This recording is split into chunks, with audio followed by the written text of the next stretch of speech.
రమ్మన్నారంట. నీ పచ్చళ్ళ కంపెనీ మూసేయాలి. నీకెంత కావాలి? 5 లక్షలు ఇస్తాను. చాలా? 5 లక్షలు కాదు, 50 లక్షలు ఇచ్చినా నా కంపెనీ మూయడం జరగదు. బాగా ఆలోచించుకొని చెప్పు. ఈ వ్యాపారంలో పుట్టి పెరిగినోడ్ని. నాతో పోటీ పడకు. నా చేతి కింద 6,000 మంది పనిచేస్తున్నారు. ఆంధ్ర మొత్తం నాకు బ్రాంచులు ఉన్నాయి. నేనే మార్కెటింగ్ చేయలేకపోతున్నాను. ఆఫ్టర్ ఆల్ ఒక కుటీర పరిశ్రమలా పెట్టుకొని నువ్వెలా మార్కెటింగ్ చేయగలవు?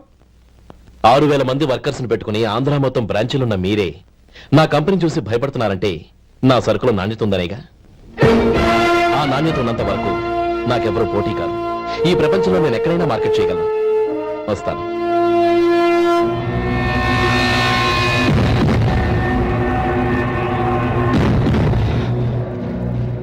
ఇక్కడ ఏం లేదండి. ఇక్కడ ఏం లేదండి. ఇప్పుడు ఊపిరి పీల్చి బిగ్బట్టు. నెమ్మదిగా వదిలేయ్. ఓకే, లే. నెమ్మదిగా. ఇలా వచ్చి కూర్చో. ఏం లేదు, మామూలు కడుపు నొప్పే. ఈ టాబ్లెట్స్ 3 రోజులు వాడు. ఎలా వాడాలో ఇందులో రాశాను. Token number 29. టౌన్ డాక్టర్ భయపెట్టేశాడు, ఆపరేషన్ అది ఇదని. కానీ ఈ డాక్టర్ బాబు ఏమీ లేదని చెప్పాడు. అలాగా? ఈ బాబు 10 కాలాల పాటు చల్లగా ఉండాల.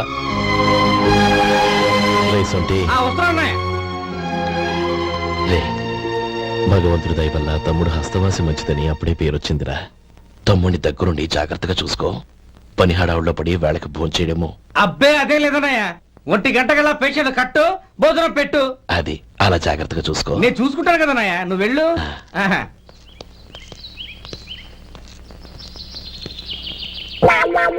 అయ్యో, ఏంటయ్యా ఉంటున్నాడా ఈ దెబ్బలు? ఏదైనా యాక్సిడెంటా? అదేం కాదండి, మరి గోరు కొరికినందుకు ఎలక్ట్రిక్ స్తంభాన్ని కట్టేసి ఇలా రక్తం వచ్చేలా కొట్టారండి.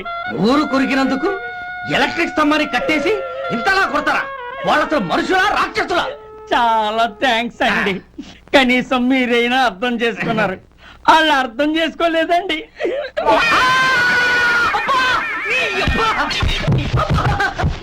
గోరు కొరకడం అంటే ఇదా? నిన్ను కొట్టడం కాదురా, నిలువురా నరికేయాలి. సెప్టిక్ అవుతుందో ఏమిటో. మన 2 ఊర్ల పొలిమేరలో ఉన్న ఈ మల్లికార్జున స్వామి వారి దేవాలయం జీర్ణదశలో ఉందన్న విషయం మీ అందరికీ తెలుసు. ఇన్నాళ్ళు మీ ఊరు వాళ్ళు పట్టించుకుంటారని మా ఊరి వాళ్ళు, మా ఊరి వాళ్ళు పట్టించుకుంటారని మీ ఊరి వాళ్ళు దీన్ని ఇలా వదిలేశారు. ఈ గుడి మీ ఊరికి ఎంత ముఖ్యమో మా ఊరికి అంతే ముఖ్యం. కాబట్టి మన ఇరు గ్రామ ప్రజలు కలిసి దాన్ని బాగు చేయించి కుంభాభిషేకం చేయించాలనే సదుద్దేశంతో ఒక కమిటీని ఏర్పాటు చేశాం. ఈ కమిటీలో 2 గ్రామాలకు సంబంధించిన ప్రముఖులు ఉన్నారు. కమిటీ ప్రెసిడెంట్ గా ఎవరిని ఎన్నుకోవాలనే విషయంలో శ్రీ గోపాలరావు గారి పేరు, శ్రీ లక్ష్మీపతి గారి పేరు పరిశీలనలోకి వచ్చాయి. అందువలన మేమందరం బాగా ఆలోచించి తర్జన భర్జనలు చేసిన మీదట శ్రీ గోపాలరావు గారే అన్ని విధాలా ప్రెసిడెంట్ పదవికి అర్హులని ఈ కమిటీ నిర్ణయించడం జరిగింది. అంచేత ఈ ఉభయ గ్రామ ప్రజలు శ్రీ గోపాలరావు గారికి ఉదారంగా విరాళాలు అందజేసి ఈ శుభకార్యాన్ని జయప్రదం చేయవలసిందిగా కోరుతున్నాం. ఏంటి ఇంకా రాలేదా? ఏంటయ్యా, టైం 10 అవుతోంది. బోర్డు మీద 10 గంటలను రాసింది. మీ డాక్టర్ ఇంకా రాలేదు. అసలు మీ డాక్టర్ కి టైం సెన్స్, పంక్చువాలిటీ ఏమైనా ఉన్నాయా? ఇంతకీ మీరెవరండి? నేను డాక్టర్ అమ్మని. ఓహో, మీరు డాక్టరేనా? డాక్టర్ అంటే డాక్టర్ని కాదయ్యా, డాక్టర్ని చేసుకోబోయేదానని అర్థం. అవును, నువ్వెవరు? నేను ఇక్కడ టోకన్ ఇస్తూ ఉంటానులేండి. తప్పుకోవయ్యా. అవును, మీ డాక్టర్ కి ఎవరో అన్నయ్య ఉన్నాడంట కదా, ఎలాంటోడు? ఎలాంటోడంటే అదేనయ్యా, చాలా కోపిస్తుంది విన్నాను. ఎందుకని అడుగుతున్నారు? ఎందుకంటావేంటయ్యా? ఆ అన్నయ్య మాట వినగానే మీ డాక్టర్ గడగడా ఉణిగిపోతాడు. అసలు డాక్టర్ చదివే తమ్ముణ్ణి అలా భయపెట్టచ్చా? తప్పు కదా? తప్పేనండి. కాని నాకు మీ డాక్టర్ కి పెళ్ళవని ఆ అన్నయ్య సంగతి అప్పుడు చెప్తాను. ఏం చేస్తానండి? ఏం చేస్తానా? సంవత్సరం తిరగకుండానే కవల పిల్లల్ని కని వాళ్ళ అన్నయ్య చేతిలో పెడతాను. వాళ్ళకి 5 సంవత్సరాలు వచ్చేసరికి ఆయన్ని బాగా మొట్టికెళ్ళేస్తారు. అలా నా కసి తీర్చుకుంటాను. ఈ డాక్టర్ ఎప్పుడు వస్తాడో ఏంటో. అది సర్లే కాని నువ్వు పని చేయి. మీ డాక్టర్ రాగానే నేను వచ్చి వెళ్ళానని చెప్పు. నేను అంటే ఓ, నా పేరు చెప్పలేదు కదా, నందిని. ఏం చెప్తావు? అదేనండి, నందిని గారు వచ్చి వెళ్ళారు అని చెప్తాను. గుడ్, పైకొస్తావు.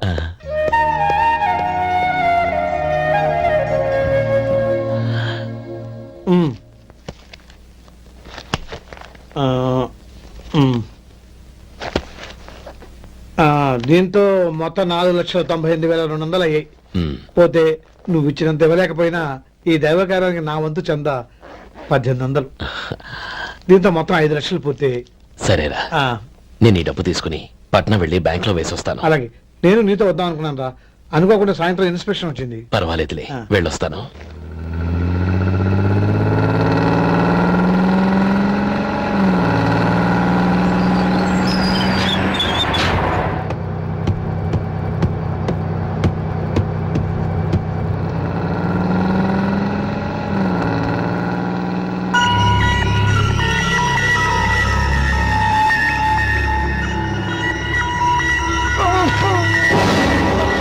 అయ్యో మూర్చ మూర్చ బసాపండి బసాపండి.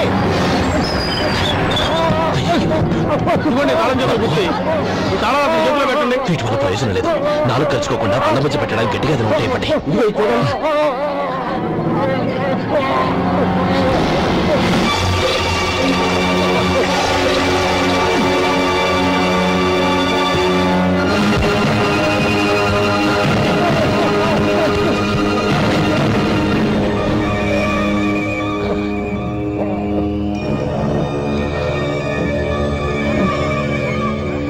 మీరు వెళ్ళి మీ సీట్లో కూర్చోండి, కొంచెం గాలాండి ఇవ్వండి.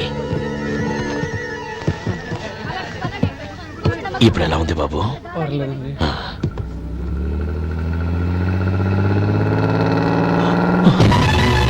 అయ్యో, నా బ్యాగ్ ఎవరైనా చూసారా? అందులో 5 లక్షలు ఉన్నాయి. నా బ్యాగు. వెంటనే బస్ ఆపండి. ఎవరిని కింద దిగవద్దు. అందరినీ చెక్ చేయండి. నా అంచనా తప్పు కాలేదు. వాడి మంచితనమే వాడిని దెబ్బకొట్టి మన వాళ్ళని పంపించి గుడి తాలూకు డబ్బు కొట్టేశాడని పోలీస్ కంప్లైంట్ ఇవ్వండి. ఇప్పుడు ఆ స్టేషన్ ఎస్ఐ వాడి తమ్ముడే. వాడే వెళ్ళి వాడి అన్నయ్యని అరెస్ట్ చేసి వీధుల్లో నడిపించుకు తీసుకురావాలి. అది నేను కళ్ళారా చూడాలి, మనసారా సంతోషించాలి. అయ్యో గోపాలం గారు, గోపాలం గారు, మీరు దేవస్థానం సొమ్ము దొంగిలించారని ఎవరో పోలీస్ కంప్లైంట్ ఇచ్చారంట. మిమ్మల్ని అరెస్ట్ చేయడానికి మీ తమ్ముడు గారు వస్తున్నారు.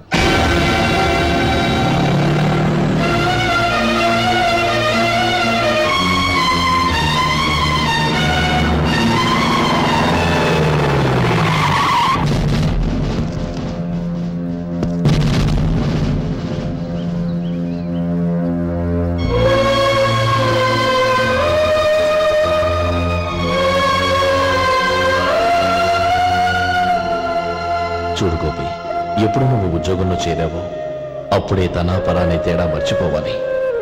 నేరం చేసిన వాడు నీ తమ్ముడైనా అన్నైనా సరే శిక్షించాల్సిన బాధ్యత నీది. అదే నువ్వు నీ ఉద్యోగానికి ఇచ్చే గౌరవం.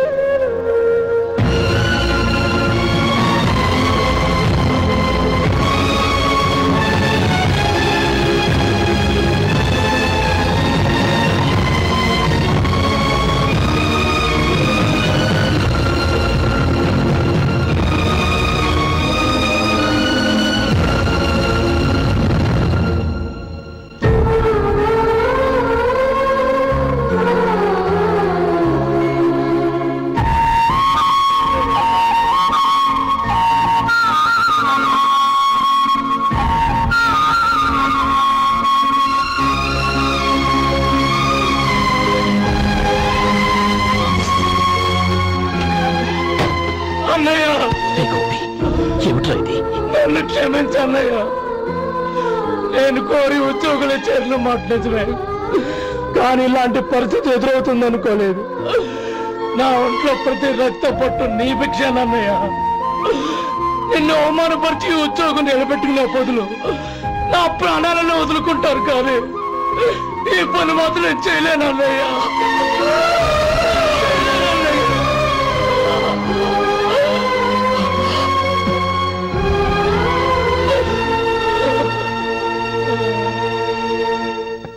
ఏరా, ఇన్నేళ్లు కష్టపడి సంపాదించిన ఉద్యోగానికి రాజీనామా చేస్తావా?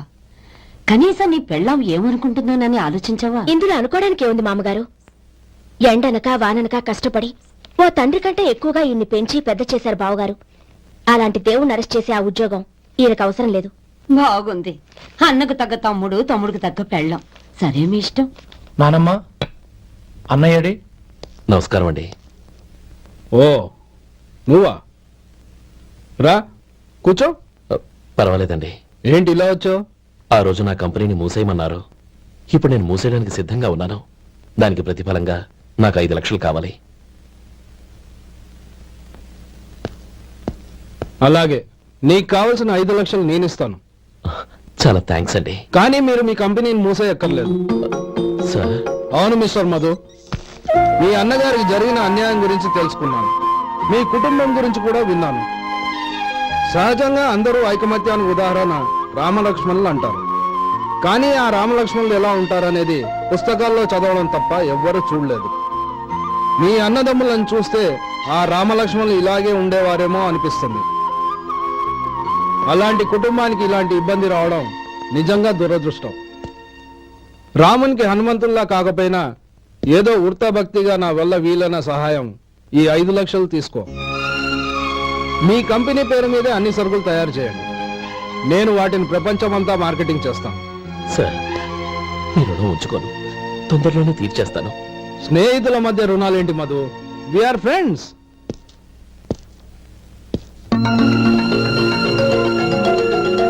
ఏంటో అక్కడ ఆగిపోయావు? రా. నువ్వు మీ అన్నయ్యని అరెస్ట్ చేయడానికి అట్టెళ్ళావు, ఆయన లొంగిపోవడానికి ఇటు వచ్చారు.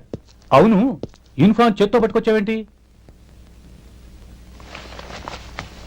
సార్, నేను రే, ఈ మాత్రం దానికే బెదిరిపోయి ఉద్యోగం వదులుకుంటావా?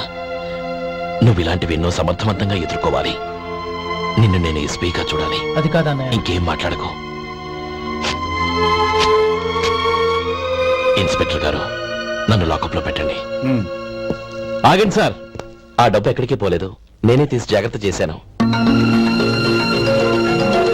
ఈ విషయం అన్నయ్యకి తెలియక బ్యాగులో డబ్బు కనబడకపోవడంతో అది పోయిందనుకున్నాడు. నేను పట్నం నుంచి వచ్చేసరికి జరిగిన గొడవంతా తెలిసిందే. రే మధు, జరిగిన దానికి నన్ను క్షమించనయ్యా. ఇంటికి వెళ్ళాక అన్ని వివరంగా చెప్తాను. సార్, ఇదిగోండి 5 లక్షలు.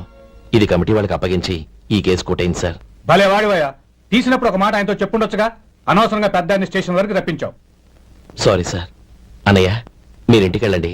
నేను లెక్క అప్ప చెప్పేసి వస్తానండి. అలాగే. ఎలా దెబ్బ కొట్టాలన్నా కుదరటం లేదు. అయినా వీళ్ళకు ఉన్న పళ్ళంగా 5 లక్షలు ఎలా వచ్చాయి? అదే బావా, నాకు అర్థం కావటం లేదు. నీకు అర్థమైతే ఆశ్చర్యపడాలి కానీ అర్థం కాకపోతే ఆశ్చర్యమే ఉంది. Useless fellow.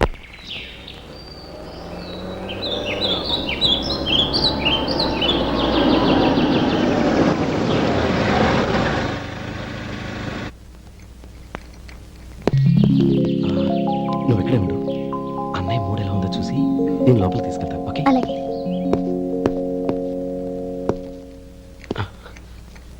అన్నయ్య, ఏంట్రా? నేను చాలా రోజుల నుంచి నీకు విషయం చెప్తున్నాను, గుర్తుందా? ఏ విషయం? అదే అన్నయ్య, నేను ఓ అమ్మాయిని ఓ అమ్మాయిని లవ్. ఓహో, లవ్ చేస్తున్నావా? ఆ విషయం నువ్వు నాకెప్పుడు చెప్పావురా? ఊళ్ళో అందరూ అనుకుంటుంటే నేను విన్నాను. సారీ అన్నయ్య, నీకు చాన్నాళ్ళుగా చెప్పాలనుకుంటున్నాను కదా, అందువల్ల చెప్పేశానేమో అనుకున్నాను. ఓహో, ఆ అమ్మాయి వచ్చిందన్నయ్య, బయట నిలబడి ఉంది. బయట నిలబెట్టడం ఏమిట్రా? లోపలికి తీసుకురా. అలాగే అన్నయ్య. ఏయ్, అన్నయ్య మంచి మూడ్లో ఉన్నాడు, రా. కమ్.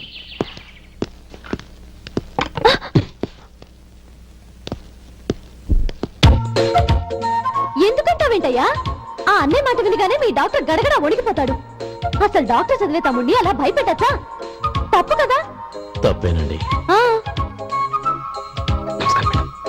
నమస్కారం. అదేంట్రా, మనిషో పక్కనుంటే నమస్కారం ఇంకో పక్కన ఉంది? అది మర్యాద అన్నయ్య, మర్యాద. ఆహా, అవును, నీ పేరేంటమ్మా? నందిని. ఆ నందిని. నందిని అన్నయ్య. ఏ, ఆ ముక్క తను చెప్పలేదా? పెద్దలంటే మహాగౌరవం అన్నయ్య. మేమిద్దరు ఇంత క్లోజ్ ఫ్రెండ్స్ కదా, ఆయన నాతో కూడా ఎక్కువ మాట్లాడదు ఓహో, కదా. నాకు మీ డాక్టర్కి పెళ్ళవని అప్పుడు అన్నయ్య సంగతి చెప్తాను. ఏం చేస్తానండి? ఏం చేస్తానా? ఆ. సంవత్సరం తిరగకుండానే కవల పిల్లలు కని వాళ్ళ అన్నయ్య చేతిలో పెడతాను. వాళ్ళకి 5 సంవత్సరాలు వచ్చేసరికి ఆయన్ని బాగా ముట్టిగలేస్తారు. అవును, అమ్మాయి మొహం చూడకుండా నిర్ణయం తీసుకోనరా? తలెత్తు. ఏం చెప్తావు? అదేనండి, నందిని గారు వచ్చి వెళ్ళారని చెప్తాను. గుడ్, పైకొస్తావు. ఈయన మీ అన్నయ్య? అవును. నందిని, ఏమైంది? ఎందుకు ఏడుస్తున్నావు? ఈయన మీ అన్నయ్యని తెలియక తెలియక హాస్పిటల్ దగ్గర మర్యాద లేకుండా దురుసుగా మాట్లాడాను.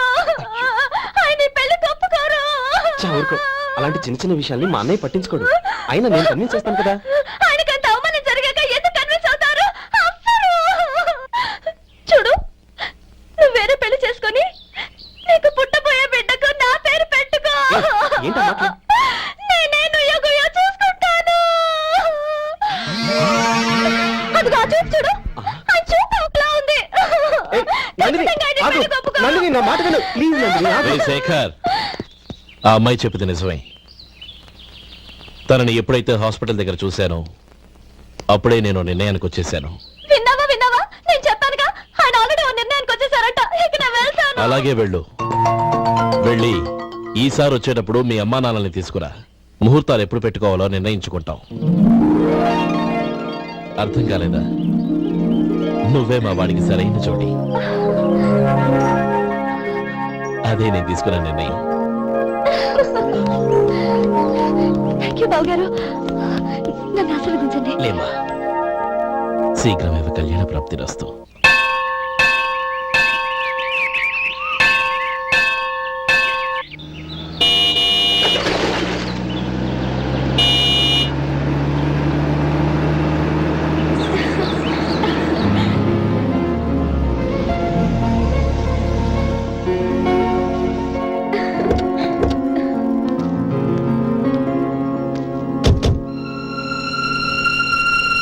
రామా,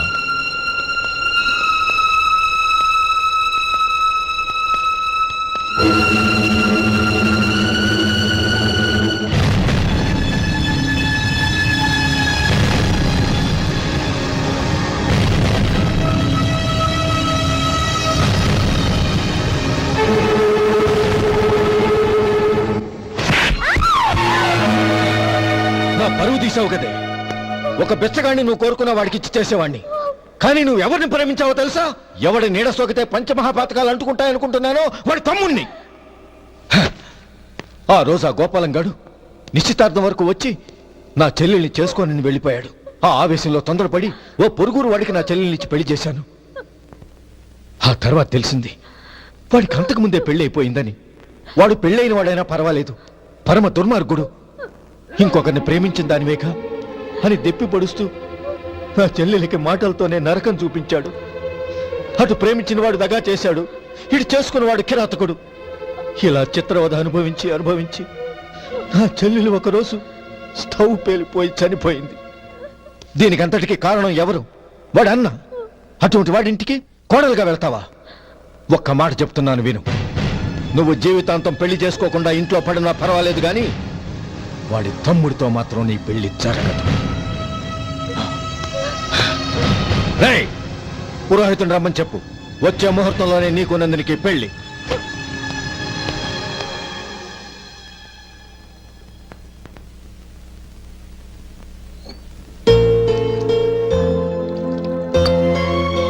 ఒరే, అదేంట్రా ఒక ముద్దైనా తినకుండా చేయగడిగేశావు? నాకు ఆకలి కాలేదు నానమ్మ.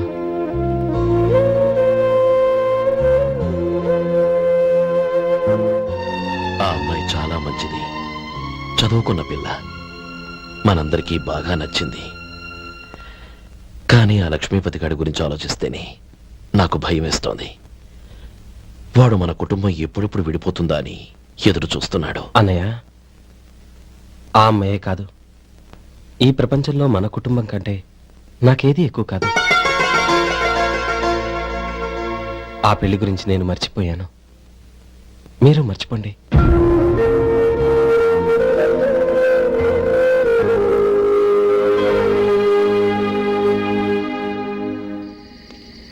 శేఖర్, నువ్వా?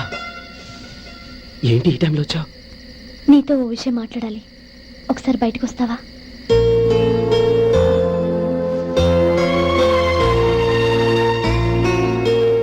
ఏంటి సూట్ కేసుతో వచ్చావు? శేఖర్, మా నాన్న నాకు వేరే పెళ్లి చేయాలని చూస్తున్నాడు. అందుకే నేను నిర్ణయానికి వచ్చాను. మన ఇద్దరం ఎక్కడికైనా పారిపోదాం. చూడు నందిని, ఈ టైంలో నిన్ను నన్ను మా అన్నయ్య చూశాడంటే బాగోదు. నువ్వు వెళ్ళిపో. అన్నయ్య అన్నయ్య అన్నయ్య ఎప్పుడు మీ అన్నయ్య మాటేనా? నీకు నేను ముఖ్యమా మీ అన్నయ్య ముఖ్యమా? నాకు మా అన్నయ్య ముఖ్యం. శేఖర్, నీ గుండెల మీద చేయి వేసుకొని చెప్పు, నన్ను మర్చిపోయిన సుఖంగా ఉండగలవా? అది నాకు తెలియదు, కానీ మా అన్నయ్యకు తలవంపులు తెచ్చి ఖచ్చితంగా నేను మనశ్శాంతితో ఉండలేను. నా పరిస్థితి అర్థం చేసుకో. దయచేసి మీ నాన్న చూసిన సంబంధం చేసుకుని సుఖంగా ఉంటుంది.